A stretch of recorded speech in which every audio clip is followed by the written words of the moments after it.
در هفته‌ای که گذشت دو اتفاق خیلی ناگوار در تاجیکستان افتاده بود که کلیپاشو بعضی از دوستانمون فرستادن.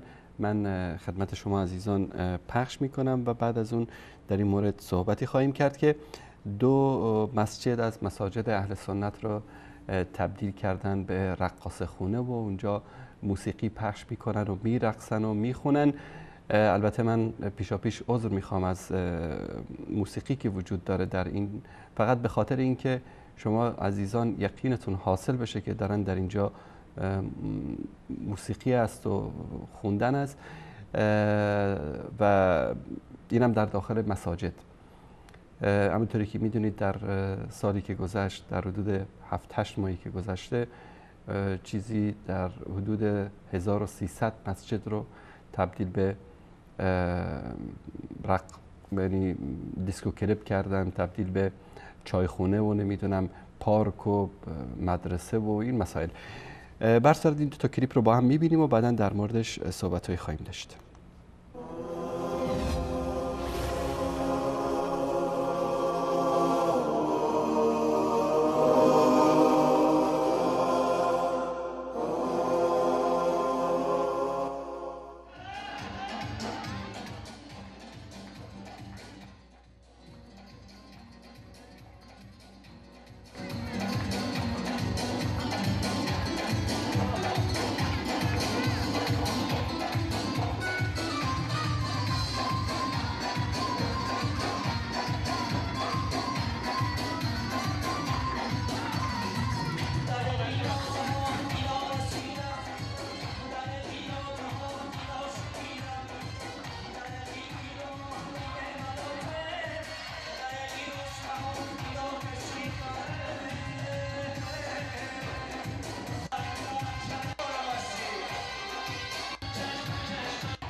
تشکر احمد جان. کلیپ بعدی هم یکی از مسجد دیگری است که تبدیل کردن به جای رقص و موسیقی.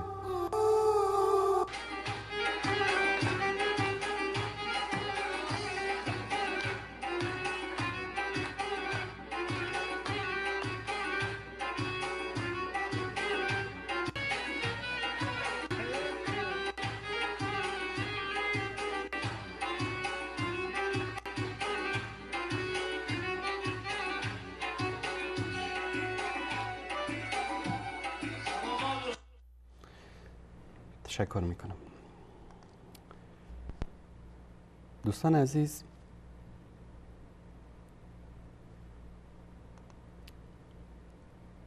الله سبحانه و تعالی آیات دیگری هم هست، من به یک آیه اکتفا میکنم. در سوره بقره آیه 114 در اینجا احمد جان اگر نشون بدید، در آیه 114 سوره بقره الله سبحانه و تعالی میفرماید که ومن اظلم ممن منع مساجد الله ان یذکر فی اسمه و سعی فی خرابها.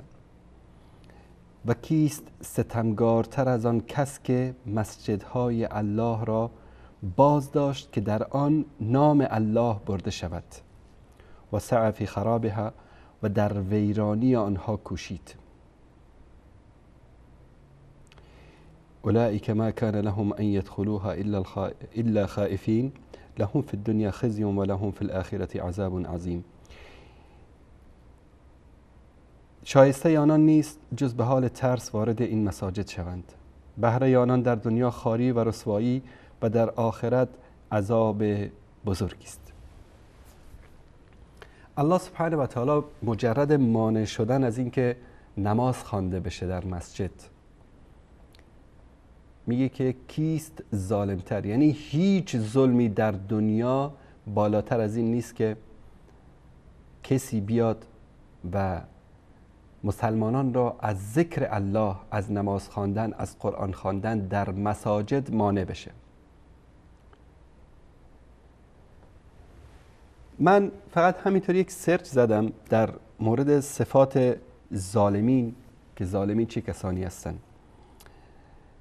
از صفات ظالمین این است که الله سبحانه و تعالی اینها رو دوست نداره. در سوره آل عمران آیه 57 میفرماید که والله لا يحب الظالمین، الله سبحانه و تعالی ظالمین را دوست ندارد. در سوره آل عمران آیه 140 الله سبحانه و تعالی میفرماید که والله لا يحب الظالمین، الله سبحانه و تعالی ظالمین را دوست ندارد. در سوره شورا آیه 40 الله سبحانه و تعالی میفرماید که انه لا يحب الظالمین، الله سبحانه و تعالی ظالمین را دوست ندارد. اینایی که این مساجد رو خراب میکنن یقین داشته باشید که اینها سرنگون میشن، یقین داشته باشید که اینها از بین میرن. این وعده الله سبحانه و تعالی است. در سوره فاطر الله سبحانه و تعالی میفرماید که فما للظالمین من نصیر، برای ظالمین هیچ یاری رسانی نیست. در سوره شورا آیه 8 میگه که والظالمون ما لهم من ولی ولا نصیر، کسایی که ظالم هستند، ستمگر هستند، برای اونها نه یاری دهنده و نه کمک کننده است. همچنین این اشاره است به علما، به دعوتگران، به اونایی که دین خودشون رو در مقابل دنیا فروختن که الله سبحانه و تعالی در سوره هود آیه 113 میفرماید که ولا ترکنوا الى الذين ظلموا فتمسكم النار وما لكم من دون الله من اولیاء ثم لا تنصرون. و در کنار کسانی که ستمگار هستند قرار نگیرید که آتش دوزخ به شما میرسد. اونها میرن به دوزخ، شما را هم با خودتون میبرد. در سوره انعام آیه 68 فلا تقعد بعد ذکری مع القوم الظالمین، بعد از ذکر الله سبحانه و تعالی، بعد از اینکه آیات قرآن بر تو نازل شد، با قوم ستمگار نشین. همچنین در سوره اعراف آیه 47 دعایی است که قالوا ربنا لا تجعلنا مع القوم الظالمین، پروردگار ما را با قوم ستمگار قرار نده. در سوره اعراف آیه 150 ولا تجعلنی مع القوم الظالمین، و مرا با قوم ستمگار نگردان. صفت دیگر ظالمین کسانی که مساجد الله سبحانه و تعالی رو خراب میکنن یا مانع میشن که در اونجا ذکر الله سبحانه و تعالی یاد بشه، که الله سبحانه و تعالی اونها رو هدایت نمیکنه. امید به هدایت اونها نداشته باشید. بعضی از اینایی که زندیق و کافر و ستمگری رو ولی امر خودشون قرار دادن، بدونن که الله سبحانه و تعالی در سوره بقره آیه 258 میگه که والله لا یهدی القوم الظالمین، الله سبحانه و تعالی قوم ستمگار رو هدایت نمیکنه. در سوره آل عمران آیه 86 میگه که والله لا یهدی القوم الظالمین، الله سبحانه و تعالی قوم ستمگار رو هدایت نمیکنه. در انعام 144 میگه که ان الله لا یهدی القوم الظالمین، الله سبحانه و تعالی قوم ستمگار رو هدایت نمیکنه. و در سوره قصص آیه 50 میگه که ان الله لا یهدی القوم الظالمین، الله سبحانه و تعالی قوم ظالم رو هدایت نمیکنه. و صفت دیگر اینها این است که اینها رستگار نمیشن، نه در دنیا نه در آخرت. در سوره انعام آیه 21 میگه که و من ازلم ممن افترا علی الله کذبا او کذب بآیاته انه لا یفلح الظالمین. کی ظالم تر از کسی که دروغ ببنده بر الله سبحانه و تعالی و آیات الله رو تکذیب بکنه؟ الله رستگار نمیکنه ظالمین رو. در سوره قصص آیه 37 میگه که انه لا یفلح الظالمون، قوم ظالم رستگار نمیشن. در سوره یوسف آیه 23 میفرماید که انه لا یفلح الظالمون، انسان های ستمگار رستگار نمیشن. الله سبحانه و تعالی بذارید ظلم بکنن، بذارید مساجد رو خراب بکنن، بذارید تبدیل به رقاص خونه بکنن، هر ستمی که از دستشون میاد بکنن، اما الله سبحانه و تعالی میگه که اونها رو وعده میده که اونها رو نابود میکنه. در سوره شعرا واقعا یعنی جالب است این آیه رو که الله سبحانه و تعالی میگه که الا الذين آمنوا وعملوا الصالحات وذكروا الله كثيرا وانتصروا من بعده وما من بعد ما ظلموا و سیعلم الذین ظلموا ای منقلب ینقلبون. و میدانند کسانی که ستم کردند، ظلم کردند، که به چه بازگشتی باز خواهند گشت. و همچنین در سوره زمر آیه 51 و همچنین در سوره حج آیه 45 الله سبحانه و تعالی در سوره نمل آیه 52 خرابی خانه کسانی را که ظلم میکنند رو وعده داده. فتلک بیوتهم خاویة بما ظلموا ان فی ذلک لآیة لقوم یعلمون. این خانه های اونهاست که خالی شده به خاطر اینکه ظلم کردن. این نشانه است برای قومی که میدانند. در سوره حج آیه 45 الله سبحانه و تعالی خرابی روستاها و شهرها و دیار کسانی رو که ظالم هستند در اونجا وعده میده. الله سبحانه و تعالی میگه وای وای از طرف الله سبحانه و تعالی. شما تصور بکنید یک پلیسی حکومتی به شما بگه وای به حالت، چقدر شما میترسید.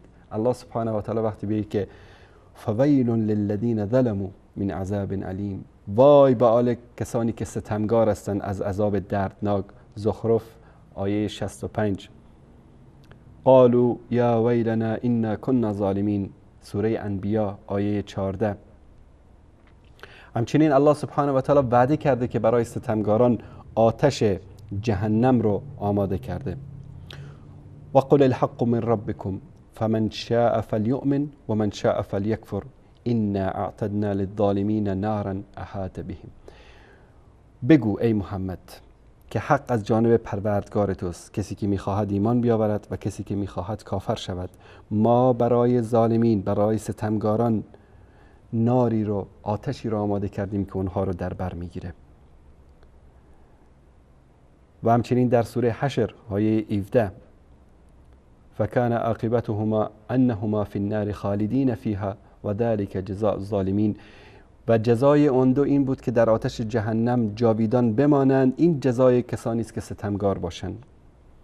و همچنین بعد از مرگ عذاب دردناک الله سبحانه و تعالی در سوره نحل آیه 28، در سوره ابراهیم آیه 22، در سوره شورا آیه 21، در سوره شورا آیه 42 ندامت اونها در روز قیامت، در سوره شورا آیه 44، در سوره انبیاء آیه 97 وقتی که اجلشون فرا میرسه، وقتی که عذاب الهی رو میبینن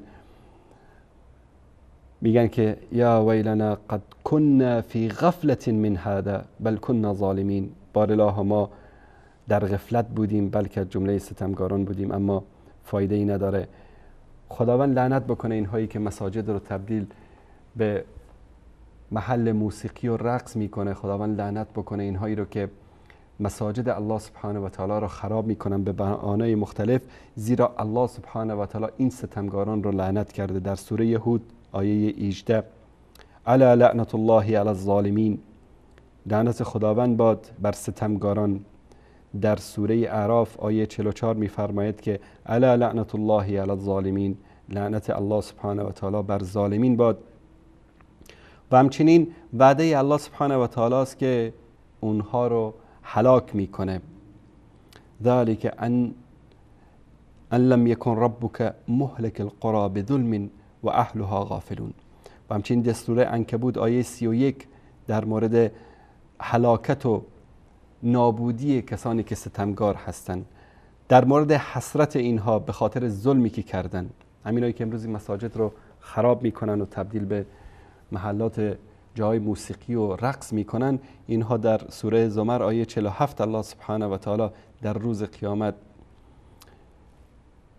آرزو میکنن که داشته باشن پول، دارایی، اما اگر همه زمین و آسمان رو به اینا در اختیارشون قرار بدن و اینا بخوان که با رشوه دادن خودشون رو بخرن و نجات بدن، نمیتونن نجات بدن. در سوره زمر آیه 47 الله سبحانه و تعالی این مسئله رو ذکر میکنه. در سوره شورا آیه 22، در سوره یونس آیه 39، در سوره قصص آیه 40 و در سوره نمل آیه 14 عاقبت ظالمین و ستمگاران رو الله سبحانه و تعالی بیان میکنه. امیدواریم که الله سبحانه و تعالی شر این ظالمین، شر کسانی که مساجد الله سبحانه و تعالی را خراب میکنن، از سر امت اسلامی دور بگردانه.